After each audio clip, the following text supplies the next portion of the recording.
Massive, dérégulation de l'économie, démantèlement du service public, voici le programme choc expérimenté au Chili par les Chicago Boys dans les années 70. Ces économistes formés aux États-Unis ont façonné la politique du dictateur Augusto Pinochet et ont fait de leur pays le laboratoire mondial du néolibéralisme, bien avant les années Thatcher et Reagan. Une très grande journaliste chilienne s'appelle Monkenberg, parle carrément d'un saccage, d'un pillage de l'économie chilienne par ces Chicago Boys, qui se sont redistribués le gâteau.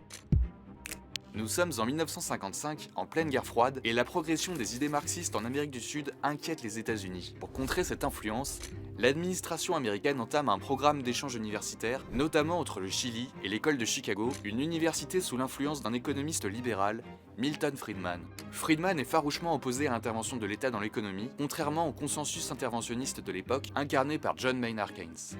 Friedman a fait sa fameuse thèse sur la crise de 29 et il dit en fait le keynésianisme est une erreur parce que créer de la monnaie artificiellement va engendrer de l'inflation et l'inflation plus tard c'est des impôts, donc ça fait augmenter les prix et ce sont des impôts en fait que vont payer les agents économiques.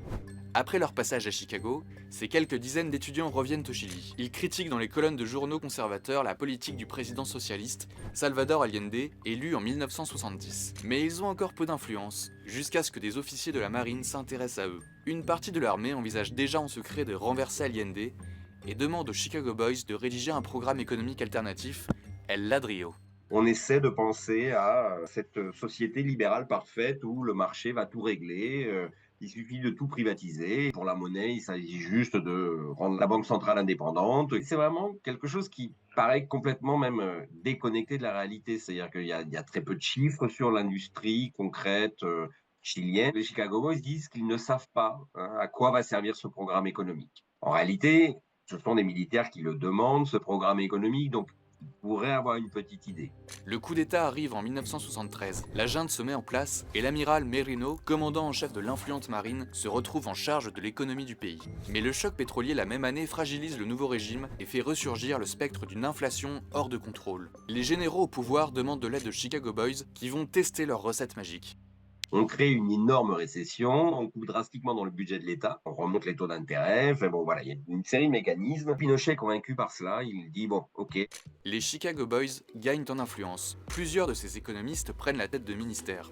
À partir de 1977, ils privatisent 400 entreprises publiques, les secteurs publics de la santé et de l'éducation sont démantelés. Avec ces mesures drastiques et l'afflux de capitaux étrangers, l'économie chilienne connaît une embellie au tournant des années 80. Milton Friedman évoque même un miracle chilien. Mais si la croissance atteint 8%, le taux de chômage augmente, passant de 4,8% en 1973 à 31% en 1983. Les salaires baissent nettement et la dette explose. Derrière la vitrine économique, la société chilienne est atomisée. Pour les populations les plus fragiles, les plus précaires, c'est des gens qui pouvaient avoir accès à quand même une santé d'État, une éducation d'État. Ces services publics vont être complètement laminés.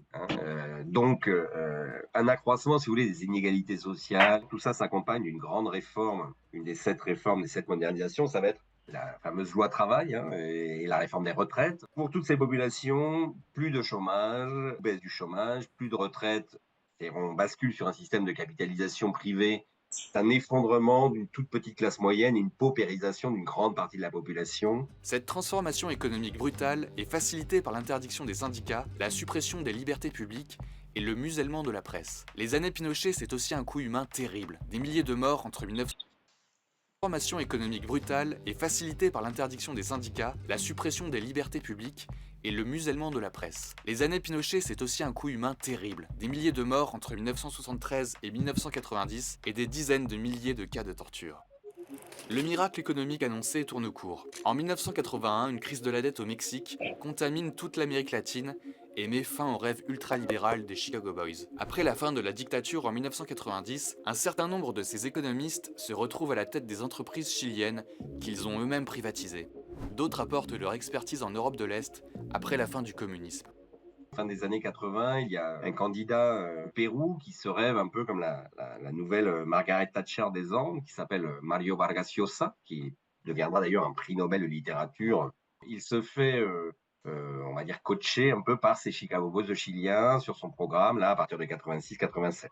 L'influence des Chicago Boys reste grande sur le continent sud-américain. L'un d'entre eux, Paolo coaché un peu par ces Chicago Bulls chiliens sur son programme, là, à partir de 86-87. L'influence des Chicago Boys reste grande sur le continent sud-américain. L'un d'entre eux, Paulo Guedes, a été ministre de l'économie de Jair Bolsonaro au Brésil. En Argentine, le candidat libertarien à la présidentielle de 2023, Javier Milei, continue à défendre leur thèse.